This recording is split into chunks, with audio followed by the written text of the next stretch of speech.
ناظرین گرامی، آج کی بات خاص بات میں آپ لوگوں کا استقبال ہے۔ ناظرین گرامی، میں انصار عزیز ندوی اس وقت دن بھر سے آئی ہوئی کچھ اہم ترین خبروں کی تفصیلات لے کر حاضر ہوں۔ تفصیلات میں جاؤں اس سے پہلے آپ لوگوں سے جو درخواست ہوتی ہے اس پر توجہ کرنے اپیل کروں گا۔ دونوں پرائم ٹائم شائع ہو چکے ہیں، جن احباب نے نہیں دیکھا ضرور دیکھیں، دوسروں تک پہنچانے کی کوشش کریں۔ آئیے پہلی خبر کی جانب بڑھتے ہیں۔ نونہالہ نے امت کی تعلیم و تربیت ہی ان کا حقیقی مستقبل ہے۔ یہی وہ تعلیم ہے جو ان کے قلم کو طاقت بخشتی ہے، ان کی زبان کو نکھار دیتی ہے۔ تعلیم ہی سے اقوام کی تقدیر بدلتی ہے۔ آج کے اس ترقی یافتہ دور میں وہی کامیابی سے ہمکنار ہو سکتے ہیں جنہوں نے تعلیم و تربیت کی اہمیت اور قیمت کو سمجھا۔ ان خیالات کا اظہار مولانا غیاث احمد رشادی، صدر صفا بیت المال انڈیا نے اسٹار فنکشن ہال نلگنڈا میں عصری اسکولوں کے 600 طلباء و طالبات میں تعلیمی کٹس کی تقسیم کے موقع پر کیا۔ مولانا نے فرمایا کہ معصوم بچوں کی تعلیم و تربیت میں اساتذہ کرام اور ماں باپ کا اہم کردار ہوتا ہے۔ اگر یہ ان معصوم بچوں کو ان کی زندگی کا رخ دے، سیرت طیبہ کی روشنی میں ان کی تربیت کریں اور ان میں وہ اخلاق و کردار پیدا کریں جو کردار رسول رحمت صلی اللہ علیہ وسلم نے صفا کے چبوترے پر بیٹھ کر صحابہ کرام کے دلوں میں پیدا کیا تھا۔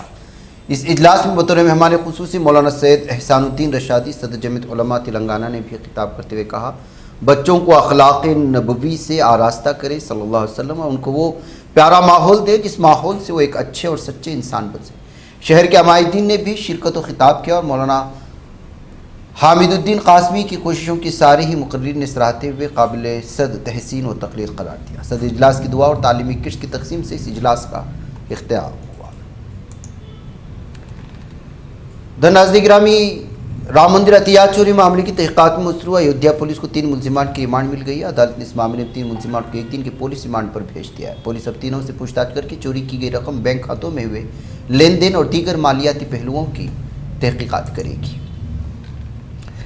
ناظرین گرامی، کیرلا کے ضلع وائناڈ میں شدید بارش کے بعد پیش آنے والے لینڈ سلائڈنگ کے واقعے پر لوک سبھا میں قائد حزب اختلاف اور کانگریس کے رہنما راہل گاندھی، وائناڈ کے رکن پارلیمنٹ پرینکا گاندھی اور ریاستی حکومت نے گہرے دکھ کا اظہار کیا ہے۔ ادھر امدادی و بچاؤ کارروائیاں مسلسل جاری ہیں، جبکہ تازہ اطلاعات کے مطابق اس حادثے میں 3 افراد ہلاک، 7 زخمی، کم از کم 7 افراد لاپتہ ہیں۔ مونگیر میں مفصل تھانہ علاقے کلیان چک گاؤں میں 3 دنوں سے لاپتہ طالبہ کی لاش کے روز گھر کے قریب کنویں سے برآمد ہوئی ہے۔ 20 سالہ طالبہ سندھیا کماری نیٹ پیپر لیک کی وجہ سے کافی پریشان تھی۔ اطلاع ملتے ہی مفصل تھانہ پولیس موقع پر پہنچے، مقامی لوگوں کی مدد سے لاش کو کنویں سے باہر نکال کر پوسٹ مارٹم کے لیے بھیجنے کا عمل شروع۔ طالبہ کے والد دھرم ویر یادو نے بتایا، سندھیا کی اکلوتی بیٹی تھی، سندھیا پڑھائی میں کافی اچھی تھی اور ڈاکٹر بننا چاہتی، اس لیے وہ 2 بار نیٹ کا امتحان بھی دے چکی تھی۔ سپریم کورٹ نے ایک معاملے پر سماعت کرتے ہوئے ڈی ایم کے کو پھٹکار لگاتے ہوئے کہا کہ عدالت کا کام کسی وزیر اعلیٰ کے دورے کو کنٹرول کرنا نہیں ہے۔ جسٹس کے وی وشوناتھ اور جسٹس آلوک ارادے کی بینچ نے کہا کہ آپ لوگ چاہتے ہیں کہ عدالت اس بات کا فیصلہ کرے کہ وزیر اعلیٰ کو کیا کرنا ہے اور کیا نہیں۔ دراصل ڈی ایم کے نے موجودہ ٹی وی کے تملگا ویتریگزم حکومت کے خلاف عرضی داخل کی تھی۔ ڈی ایم کے نے اپنے عرضی میں کہا تھا کہ وزیر اعلیٰ سی جوسف وجے کرور کا دورہ بھگدڑ کے متاثرین سے مل کر گواہوں کو، متاثرہ خاندانوں سے مل کر گواہوں کو متاثر کرنے کی کوشش کر سکتے ہیں۔ جموں کشمیر حکومت نے صحت کے شعبے میں ایک اہم فیصلہ کرتے ہوئے مرکز کے زیر انتظام علاقے کے اراکین اسمبلی کو اہم مالی اختیارات سونپ دیے ہیں۔ اب تمام اراکین اسمبلی اپنے حلقہ انتخاب ترقیاتی فنڈ سے سنگین اور جان لیوا بیماریوں میں مبتلا مریضوں کے علاج کے لیے ہر سال 20 لاکھ روپے تک کی مالی امداد براہ راست منظور کر سکیں گے۔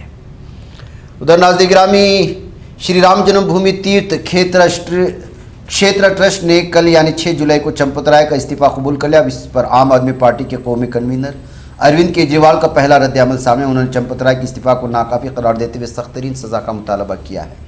دہلی کے سابق وزیر اعلیٰ اور عام آدمی پارٹی کے قومی کنوینر اروند کیجریوال نے social media platform X پر لکھا، ہندو سناتنیوں کو استعفیٰ نہیں چاہیے، وہ سخت سزا چاہتے ہیں، استعفوں پر مجبور کر کے انہیں بچانے کی کوشش نہ کریں۔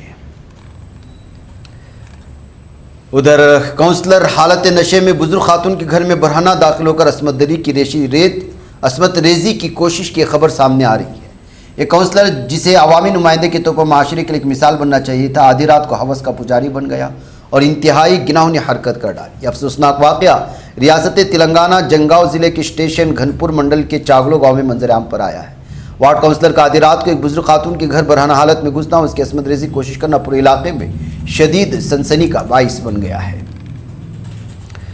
ادھر اضافی جہیز کے لیے بیوی کو ہراساں کرنے اور بدگمانی کی بنیاد پر اس کا گلا کاٹ کر قتل کی کوشش کرنے والے شوہر کو عادل آباد کی عدالت نے 7 سال قید بامشقت اور 10,000 روپے جرمانے کی سزا سنائے۔ فیصلہ سینئر سول جج و اسسٹنٹ سیشن جج CM راجیہ لکشمی نے 17 گواہوں کے بیانات اور پیش کی گئی شواہد کی بنیاد پر سنایا ہے۔ تو ناظرین میں چین کی ایک عدالت نے 6 جولائی کو رشوت سے متعلق مقدمے میں سابق مقامی افسر کو سزائے موت سنائی۔ اس افسر کا نام یانگ یولن ہے۔ ان پر الزام ہے کہ 29 برس تک اپنے عہدے کا ناجائز استعمال کرتے ہوئے کافی زیادہ رشوت وصول کی۔ یانگ یولن چین کے مشرقی ساحل پر واقع چانگزو صوبے کی راجدھانی نانجنگ میں سابق اقتصادی ترقی کے افسر تھے۔ سری لنکا کے نیگومبو جیل میں ہوئے خونی تصادم میں مرنے والوں کی تعداد منگل 7 جولائی کو 27 ہوگی۔ اس درمیان افسران نے دعویٰ کیا کہ صورتحال پر قابو پا لیا گیا۔ انہوں نے بتایا کہ تصادم کے دوران محفوظ باہر نکال گئے تقریباً 700 قیدیوں میں کئی غیر ملکی بھی شامل تھے۔ پاکستان کے حساس جنوب مغربی بلوچستان خطے منگل کے پشتہ پروجیکٹ کی چیک پوسٹ پر دہشت گردوں کے ذریعے خوفناک حملہ کیا گیا۔ مقامی افسران نے بتایا کہ بندوق برداروں نے حملہ کر 9 پولیس اہلکاروں کو قتل کر دیا اور کئی دیگر لاپتہ ہیں۔ ایک سینئر ضلع مجسٹریٹ عبدالقدوس نے بتایا کہ منگی پشتہ پروجیکٹ کی رکھوالی کر رہے ایک چیک پوسٹ پر حملے کے بعد 9 پولیس اہلکار مارے گئے تھے۔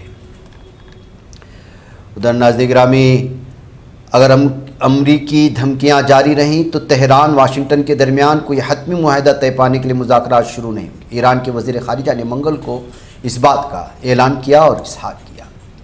ادھر ناظرین گرامی، قابض ظالم صہیونی درندوں نے منگل کی صبح رام اللہ کے مغرب میں واقع قصبے شقبہ میں بغیر اجازت تعمیر کا بہانہ بنا کر زیر تعمیر 2 گھروں کو مسمار کرنا شروع کر دیا ہے اور درندگی کی حد شروع کر دی ہے۔ منگل کے روز نابلس شہر کے وسط میں فلسطینی نوجوانوں اور قابض اسرائیلی فوج کے درمیان شدید جھڑپیں۔ اس دوران نوجوان نے قابض فوج کی فوجی گاڑیوں پر پتھراؤ بھی کیا۔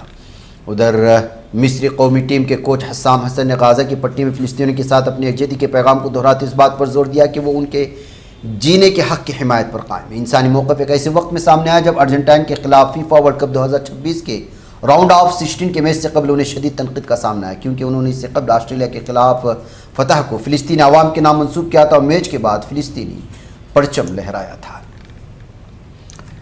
قابض ظالم صہیونی درندوں کی فوج نے منگل کے روز بھی غزہ کی پٹی کے مختلف علاقوں میں توپ خانے سے گولہ باری کی، فائرنگ کر کے جنگ بندی کی خلاف ورزی کا سلسلہ جاری رکھا، اپنی دہشت گردی عروج پر لے گئے جس میں کئی فلسطینیوں کو انہوں نے زخمی کر دیا۔